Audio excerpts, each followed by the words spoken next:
Hi, I'm Janice and welcome to my channel. Today let's talk about anecdotal evidence. If you're like me and you have chronic illness, then you probably spend quite a bit of time researching your symptoms, treatments, and spending a lot of time reading stories from other people about their experiences. So let's talk about that.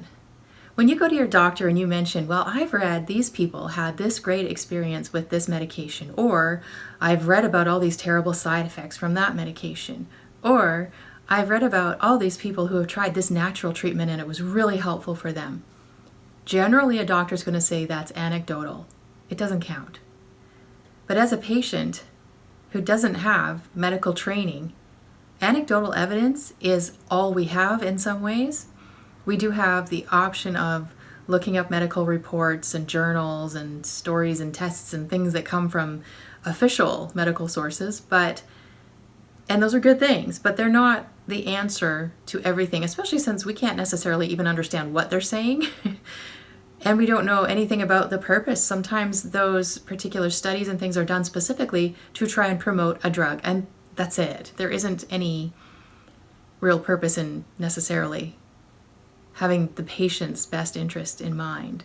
So I think that we as patients should be okay with looking at anecdotal evidence, talking with lots of people. Don't just take one story, of course, because that's just one person. And they may not even be telling all the truth, or they may even just be messing with you. So what we really need to do is look at the bigger story. And that's what's really great about social media and the opportunity to talk with hundreds, even thousands of other people who are experiencing things that you are. Because even if the doctors are only going to take one route, you might find patients who have tried other routes and they've done trial and error for you in some ways. They can say, you know what, I tried this particular thing and I found this happened, or it really wasn't very useful, so don't waste your money. And other times people will say, hey, I gave it a try, it sounded crazy, but look at all the things I can do now. Look at how it helped all of these things. It might not help you, but it might be worth a try. If you can afford it and it's not too dangerous, it's worth giving a try. And that's kind of how it's always worked throughout history, isn't it? You know, we didn't used to, as the human race, depend so heavily on a medical system. We didn't assume a doctor knows everything. In fact, doctors were expected to just try to help where they could. And they were trusted because they were not caught up in the politics and the money and everything that is connected with, I know the North American medical systems, and I'm sure it's the same in other Western countries and probably other countries in the world as well. So as patients, what I love is the idea of us working together as kind of a global community to find answers for ourselves and stop worrying so much about the doctors and their superiority, or trying to make them sound like they know everything and we know nothing, because that's not the case at all, is it? I'm not saying we shouldn't listen to doctors or that we shouldn't seek help from doctors, but there's more to it. They don't know you as a person, really, do they? So they don't know everything that you're dealing with. They don't live in your body. They don't feel what you feel. They don't experience the little things that maybe you don't mention, but you should, because that would help them to diagnose you better or help them to steer away from certain medications that might cause you problems.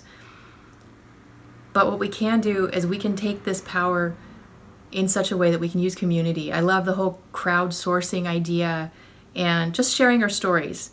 The key here, though, is that we need to use discernment, because it's never a good idea to just be swept away by the many fads out there, many of which unfortunately are promoted on social media. There are a lot of people who go on social media just to sell products. They pretend to be patients, or maybe they even are patients and they just really like this product that they're selling, but they actually just join groups or forums to promote their product. And some of them are really obvious and some of them are a little sneakier about it.